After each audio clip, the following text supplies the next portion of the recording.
Wananchi wametakiwa kumuunga mkono Rais wa Jamhuri ya Muungano wa Tanzania Dr. Samia Suluhu Hassan katika mpango mkakati wa matumizi ya nishati safi na salama ya kupikia.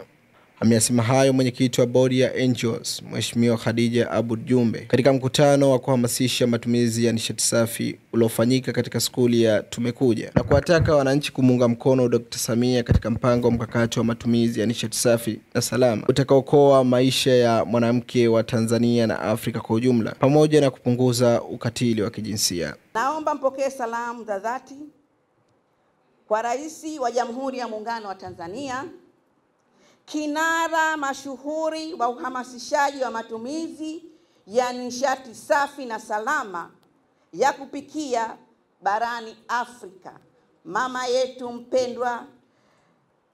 yetu mpendwa Dr. Samia Suluhu Hassan. Jina la Tanzania linapaa kupitia rais wetu wa Jamhuri ya Muungano wa Tanzania. Tunatakiwa sote tumuunge mkono akina baba na akina mama, na hasa wakina mama. Ni wakati wetu sasa wa kujivunia. Mwenyezi Mungu ametupenda sana. Aidha, amesema serikali imefanya juhudi ya kusambaza umeme mjini na vijijini ili kuleta maendeleo kwa wananchi, ikiwemo matumizi safi na salama ya nishati ya kupikia. Serikali imefanya juhudi kubwa sana kusambaza umeme mijini na vijijini ili kuchochea maendeleo ya wananchi, ikiwemo matumizi safi na salama ya kupikia kwa njia ya umeme.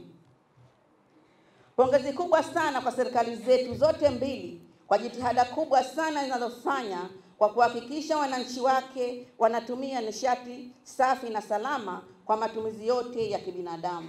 Sambamba na hayo, Mheshimiwa Khadija ametoa wito kwa jamii kuachana na ukataji miti ovyo pamoja na uharibifu wa mazingira.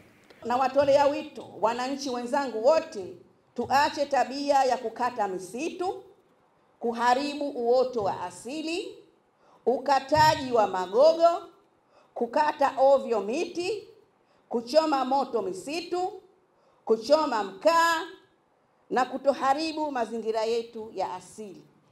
Naye mrajisi wa asasi za kiraia Zanzibar, ndugu Ahmed Khalid, ametoa neno la shukrani kwa Mheshimiwa Khadija Aboud Jumbe kwa ushirikiano mkubwa pamoja na kumuunga mkono Rais wa Jamhuri ya Muungano wa Tanzania.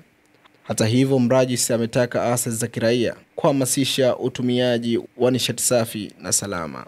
Mheshimiwa Khadija, nikupongeze sana.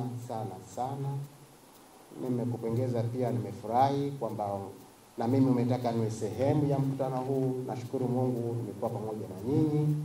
Lakini niwaambie tu kwamba sisi watatu tuloka pale, mimi, Mheshimiwa Khadija na kaka yetu Mwalimu Hassan, karibu miaka 35 tukiwa vijana wadogo kabisa, sisi tulikuwa pamoja. Tulikuwa tunafanya kazi, tulikuwa marafiki. Tulikuwa tunafanya mikakati yetu mengine ya nchi hii tukiwa tuko pamoja. Kwa hiyo viti vile vitatu pale leo vimenikumbusha mbali, lakini niseme nimefurahi. Na baada ya kusema hayo, niseme kama Mheshimiwa Khadija, hatutokuangusha. Sisi kama sasa kiraia na msaada wako huu na elimu hii na fursa hii ulotupa, tutaenda kufanyia kazi vizuri, tuhakikishe kwamba tunaunga mkono juhudi hizi nzuri kabisa za Mheshimiwa Rais wetu Dr. Samia Suluhu Hassan. Nikiripoti kutoka Mafunzo Online TV, mimi ni Walid Hamoud.